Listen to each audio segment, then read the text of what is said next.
दुनिया आसमान से गिरी तो खजूर में अटक गई है। अमेरिका ईरान में जंग तो रुक गई, लेकिन जंग से पहले वाले हालात कब लौटेंगे ये सवाल बना हुआ है।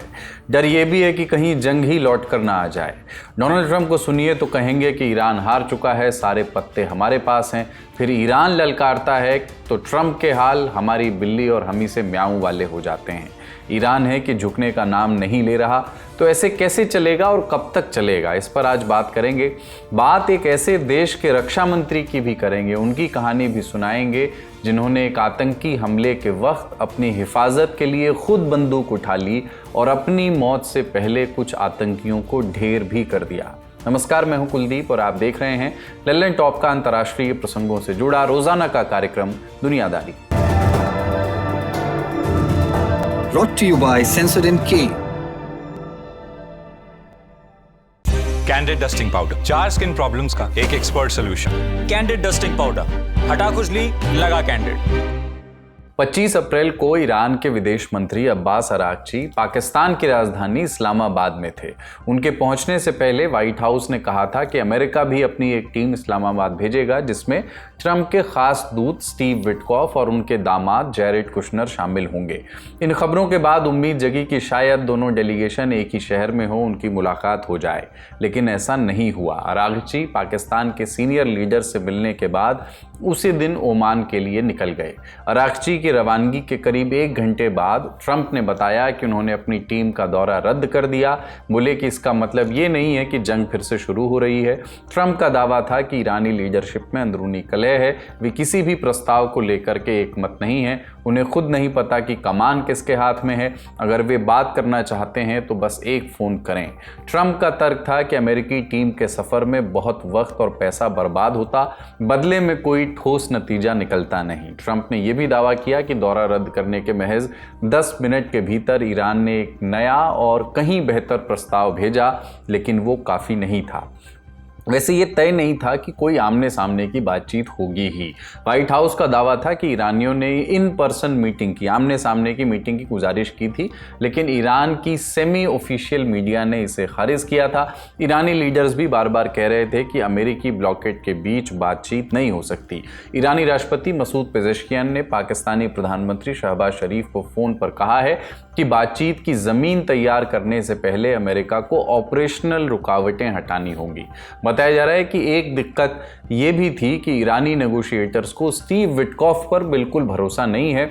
वो किसी भी बातचीत में जेडी वैंस की मौजूदगी चाहते हैं, लेकिन इन बैठकों से आगे का रास्ता तय हो सकता है। रिपोर्ट्स के मुताबिक रवानगी से पहले अरागची ने पाकिस्तान को ईरान की रेड लाइंस की एक लिस्ट थमाई, जिसे अमेरिका तक पहुंचाया जाना था। इन रेड लाइंस में न्यूक्लियर मुद्दे और हॉर्मुज स्ट्रेट का जिक्र था। पाकिस्तान के बाद अरागची ओमान पहुंचे। ओमान हॉर्मुज स्ट्रेट के दूसरी ओर है। न्यूज़ एजेंसी एपी को ओमान के एक सूत्र ने बताया कि ईरान ओमान को एक ऐसा सिस्टम बनाने के लिए राजी करना चाहता है जिससे हॉर्मुज स्ट्रेट से गुजरने वाले जहाज़ों से टोल वसूला जा सके। ओमान का इस पर क्या जवाब था यह भी साफ नहीं है। हालांकि अरागची ने बताया कि स्ट्रेट में सेफ ट्रांजिट और साझा हितों की रक्षा के लिए दोनों देश एक्सपर्ट लेवल की बातचीत जारी रखने पर राजी हुए हैं। दूसरी ओर ईरान के Islamic revolutionary guards core IRGC ने अपने टेलीग्राम चैनल पर ऐलान किया कि हॉर्मुज स्ट्रेट खोलने का उनका कोई इरादा नहीं है और जंग से पहले वाले हालात कभी वापस नहीं लौटेंगे। ओमान दौरे के बाद 26 अप्रैल को अरागची इस्लामाबाद लौट आए। इस वापसी से थोड़ी असमंजस की स्थिति बनी कि आखिर चल क्या रहा है। रिपोर्ट्स का कहना है कि पाकिस्तान के लीडर्स सीज़फायर की बातचीत को दोबारा पटरी पर लाने की कोशिश में लगे हुए हैं और पर्दे के पीछे बातचीत चल रही है। अरागची ने भी पाकिस्तान में हुई मीटिंग्स को बेहद मुफीद बताया, कहा कि इसमें उन शर्तों पर चर्चा हुई जिनके तहत अमेरिका के साथ बातचीत आगे बढ़ सकती है। इसके बाद आज 27 अप्रैल को अरागची रूस पहुंचे हैं। रूसी मीडिया के मुताबिक रूसी राष्ट्रपति व्लादिमीर पुतिन से उनकी मीटिंग होनी है। अरागची ने बताया कि बातचीत का एजेंडा आपसी रिश्ते और ईरान जंग समेत क्षेत्रीय मुद्दे भी होंगे। इन सब के बीच इजराइल लेबनान सीज फायर टूटता हुआ नजर आ रहा है। 26 अप्रैल को दक्षिणी लेबनान में इजराइल ने हमले किए। लेबनान की हेल्थ मिनिस्ट्री के मुताबिक इन हमलों में 14 लोगों की जान चली गई। मरने वालों में 2 औरतें और 2 बच्चे भी शामिल थे। इसके अलावा 37 लोग घायल हुए। इजरायली प्रधानमंत्री बेंजामिन नेतन्याहू ने हिजबुल्लाह पर सीज फायर तोड़ने का इल्ज़ाम लगाया। उधर हिजबुल्लाह का ये कहना है कि इजराइल पहले दिन से सीज फायर का उल्लंघन कर रहा है और हम उसके जवाब में ही हमले कर रहे हैं। कुल जमा सब कुछ अधर में है, न पूरी तरह शांति है और ना ही जंग हो रही है पूरी तरह। ईरान और अमेरिका दोनों पक्ष इस इंतज़ार में है कि सामने वाला हमसे पहले झुक जाए। ट्रंप दावा कर रहे हैं कि सारे पत्ते उनके हाथ में हैं, लेकिन ईरान मानने को तैयार नहीं है। ईरानी संसद के स्पीकर मोहम्मद बाकिर गालिबाफ ने एक्स पर एक फॉर्मूला के जरिए ट्रंप को जवाब भी दिया है। स्क्रीन पर आप उसे पढ़ सकते हैं। आसान भाषा में इसे समझें तो गालिबाफ कह रहे हैं कि हॉर्मुज स्ट्रेट का पत्ता तो हमने अभी थोड़ा ही चला है, इसके अलावा बाब एल मंदेब और पाइपलाइंस को ब्लॉक करने जैसे बड़े पत्ते तो ईरान ने अभी खोले भी नहीं है। वहीं दूसरा हिस्सा अमेरिका की स्थिति दिखाता है। गालिबाफ का कहना है कि अमेरिका अपने रिजर्व तेल का पत्ता चल चुका है, मांग कम करने का उसका दांव भी थोड़ा ही काम आया है और अमेरिका में आगे चलकर तेल की कीमतें और बढ़ने वाली हैं। फॉर्मूला तो खैर फॉर्मूला ही है, लेकिन आशंकाओं का असर जमीन पर दिख रहा है। कच्चे तेल की कीमत 2% से ज़्यादा उछलकर लगभग $108 प्रति बैरल के करीब पहुंच गई है। ये सीज फायर लागू होने के बाद से सबसे ऊंचा स्तर है, यानी शांति की उम्मीद दिन ब दिन कम हो रही है बाजार के मुताबिक। तो अमेरिका और ईरान के बीच बात कैसे बनेगी? नो वॉर नो पीस की ये स्थिति कब तक चलती रहेगी? तो देखिए, इसके दो जवाब हो सकते हैं। एक तरफ तो अमेरिका तैयारी भी कर रहा है, क्योंकि अगर आप देखें कि जो हमला हुआ था उससे 2 हफ्ते पहले तकरीबन 600 के करीब 550-600 यूएस फ्लाइट्स आई थी, और अब इन 2 हफ्तों में जंग खत्म होने के बाद 800-850 फ्लाइट्स आ चुकी हैं अमेरिका के बेसिस पे। अमेरिका की जो एयरलिफ्ट होती है, जिसमें हर तरह का असला आ रहा होगा, मिसाइलें आ रही होंगी, हर चीज आ रही होगी। तो अमेरिका तैयारी तो कर रहा है। क्या हमला कर सकता है? मुझे तो मुश्किल लगता है, क्योंकि इसकी पॉलिटिकल कॉस्ट होगी अमेरिका में। इस वक्त पब्लिक चाहती नहीं, कॉस्ट भी हाई है जंग लड़ने की, डिप्लीशन भी है, मटेरियल डिप्लीशन है, यानी कि असला का, लोगों की जान को खतरा भी है। ऊपर से जितनी जंग होगी उतनी ही देर होगी हॉर्मुज खुलने में, उतना ही देर लगेगी तेल की कीमत कम आने में। पर अभी तक अचंभे की बात यह है कि तेल की कीमत उतनी नहीं बढ़ी जितनी बढ़नी चाहिए थी। यानी कि तेल की स्पॉट प्राइस तो बढ़ गई है। अगर आप आज या अगले हफ्ते खरीदना चाहें तो $150 का है, कहीं कहीं तो $200-250 का भी है, जैसे श्रीलंका ने लिया। पर अगर आप फ्यूचर मार्केट में जाएं और आप चाहते हैं कि जून डिलीवरी हो, तो $100 में मिल रहा है तेल, 105 में। तो तेल अभी तक उतना बढ़ा नहीं है, पर लोग इसलिए कह रहे हैं क्योंकि अभी तक लोगों के पास रिजर्व्स थे, और रिजर्व्स वो डिप्लीट हो रहे हैं हर मुल्क के पास। तो जैसे ही वो रिजर्व्स डिप्लीट होंगे और तेल ऊपर जाएगा तो स्टॉक मार्केट भी गिरेगा, और ट्रंप के पास कैपेसिटी कम बचेगी नेगोशिएशन की। यानी कि ट्रंप स्क्वीज होते जाएंगे, जितना वक्त लगता जाएगा, जितनी लंबी खिंचती जाएगी ये लड़ाई। ईरान का यही मकसद है। ईरान के ऊपर भी लिमिट है, क्योंकि ईरान में बहुत ज्यादा बेरोजगारी हो गई है, क्योंकि इंडस्ट्रियल बेस पूरा उड़ गया ईरान का। पर ईरान कुछ महीने और खींच सकता है। कुछ लोग कहते हैं 3, कुछ लोग कहते हैं 5, कुछ लोग कहते हैं 6 महीने और खींच सकता है ईरान, क्योंकि वहां इन्फ्लेशन भी हो रहा है साथ साथ, तो और ब्लॉकेड भी लगा हुआ है। पर ईरान की कैपेसिटी ट्रंप की पॉलिटिकल कैपेसिटी से ज्यादा है, क्योंकि 6 महीने बाद ट्रंप को इलेक्शन में जाना है। तो तेल अगर बढ़ा हुआ हो और स्टॉक मार्केट गिरा हुआ हो, तो मेरी राय में ये जो अभी आप देख रहे हैं स्टेलमेट, यानी कि नो वॉर नो पीस, ये ज्यादा दिन चल नहीं सकता। या तो फिर से हमला होगा, जिसके आसार मुझे कम लग रहे हैं, पर अगर कोई ऑप्शन नहीं बचा तो शायद वही होगा, क्योंकि दोनों साइड कॉम्प्रोमाइज नहीं कर रही। या फिर दोनों साइड को कॉम्प्रोमाइज करना पड़ेगा, जिसमें ट्रंप की हार ज्यादा होगी, क्योंकि ट्रंप ने जो डींगे मारी थी पिछले 8 सालों में, यानी कि जब से उन्होंने JCPOA खत्म किया था 2018 में, वो डींगे मारते रहे कि ये डील बहुत खराब है, बहुत अच्छा डील आऊंगा। तो अब जो भी कॉम्प्रोमाइज होगा वो उससे बदतर होगा, जो उनको जंग से पहले मिल सकता था। तो उनको थोड़ा सा लॉस ऑफ फेस होगा, उनको थोड़ी सी शर्मिंदगी महसूस करनी पड़ेगी, और या फिर उनको अटैक करना पड़ेगा। दोनों ही ऑप्शन उनके लिए तो बुरे हैं। दोनों सूरतों में वो हारेंगे। मुझे तो लगता है ये मिड टर्म इलेक्शन, यानी रिपब्लिकन पार्टी हारेगी। अब कितनी जल्दी होगा ये तो कोई कह नहीं सकता, पर मुझे लगता है ये चंद हफ्तों से ज्यादा और नहीं चलेगी ये हालत। यानी कि मुझे लगता है 2 हफ्ते से ज्यादा नहीं चल सकती, क्योंकि 2 हफ्ते के अंदर तेल की कीमत बहुत ऊंची जाने वाली है, सारे रिजर्व्स खत्म हो चुके होंगे। ईरान का चैप्टर अभी यहीं खत्म करते हैं और अब माली की एक खबर आपको बताते हैं।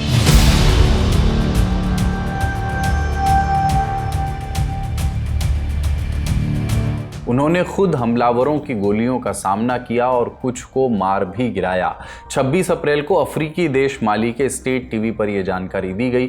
असल में इससे एक दिन पहले 25 अप्रैल को माली के रक्षा मंत्री सादियो कमारा की आतंकी हमले में हत्या कर दी गई थी। राजधानी बमाको से करीब 15 किलोमीटर दूर काटी शहर में उनके घर पर आत्मघाती कार से हमला किया गया। हमले में सादियो की दूसरी पत्नी और 2 पोते भी मारे गए। हमले के पीछे अलकायदा से जुड़े जिहादी संगठन JNIM और तुआरेग विद्रोही समूह FLA का गठजोड़ बताया जा रहा है। दोनों संगठनों ने मिलकर के ये हमला किया।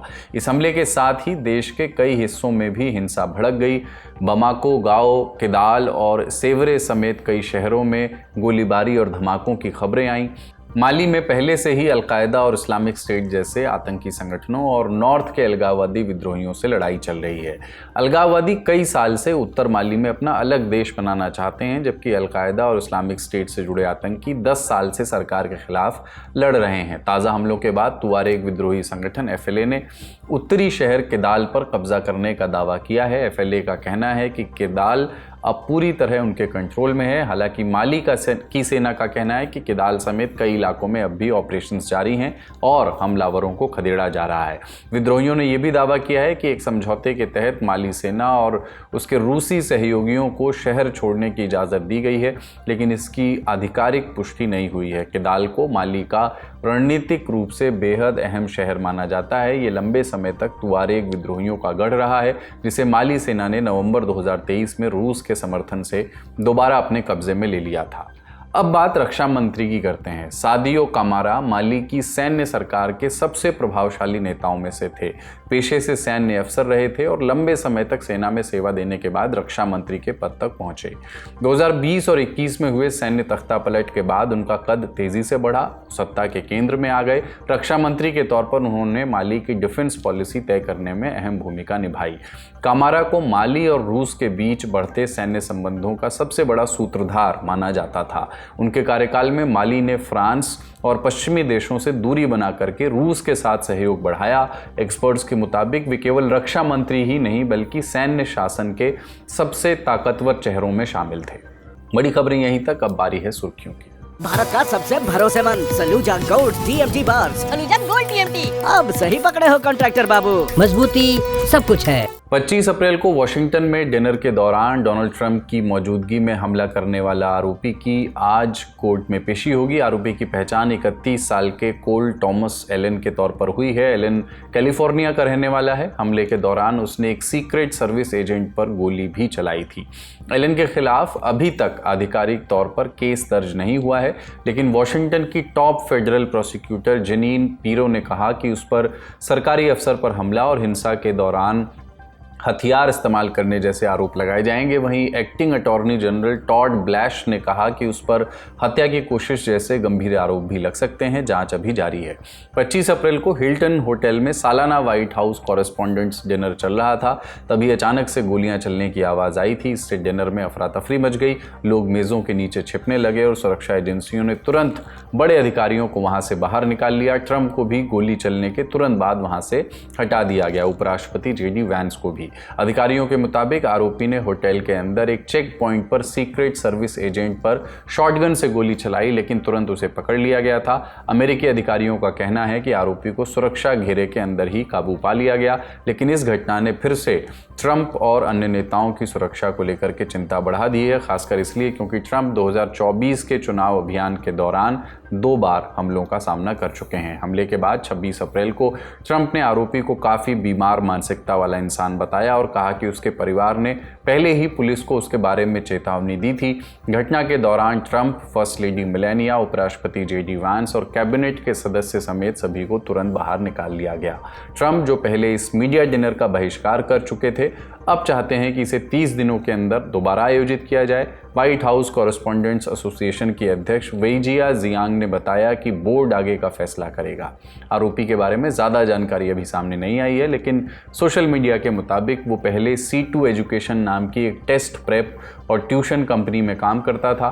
कंपनी ने कहा है कि वो जांच में पुलिस का सहयोग कर रही है। दिन भर की अन्य खबरों के लिए न्यूज़ रूम चलते हैं। ईरान के विदेश मंत्री अब्बास अरागची ने रूस के राष्ट्रपति व्लादिमीर पुतिन से मुलाकात की है। रॉयटर्स की रिपोर्ट के मुताबिक दोनों नेताओं के बीच अहम मुद्दों पर बातचीत हुई। मुलाकात के दौरान पुतिन ने कहा कि रूस को उम्मीद है कि ईरानी जनता मौजूदा मुश्किल दौर का सामना करेगी और देश में शांति जल्द कायम होगी। पुतिन ने कहा कि रूस ईरान और क्षेत्र में अन्य देशों के हित में हर संभव काम करता रहेगा। दूसरी तरफ ईरान दुनिया के सबसे अहम समुद्री तेल मार्ग हॉर्मुज़ स्ट्रेट की जिम्मेदारी अब IRGC को सौंप सकता है। इसके लिए नया कानून लाने की तैयारी की जा रही है। ईरान की राष्ट्रीय सुरक्षा आयोग के प्रमुख इब्राहिम अजीजी ने सरकारी टीवी से कहा कि प्रस्तावित कानून के तहत हॉर्मुज़ स्ट्रेट का प्रबंधन सेना के पास होगा। अजीजी ने बताया कि कानून में इस मार्ग में होने वाली कमाई ईरानी रियाल से लेने का भी प्रावधान जोड़ा गया है। उन्होंने कहा कि ईरानी सेना पहले से इस रास्ते पर कंट्रोल रखती रही है और इसकी सुरक्षा भी संभाल रही है। साथ ही दुश्मन जहाज़ों की आवाजाही रोकने का भी काम कर रही है। ऐसे में परमानेंटली IRGC को ही इसकी जिम्मेदारी दी जा सकती है। तो आज का दुनियादारी यहीं तक। अपना और अपनों का ख्याल रखिए। देखते रहिए दी लल्लन टॉप। शुक्रिया। शुभ रात्रि।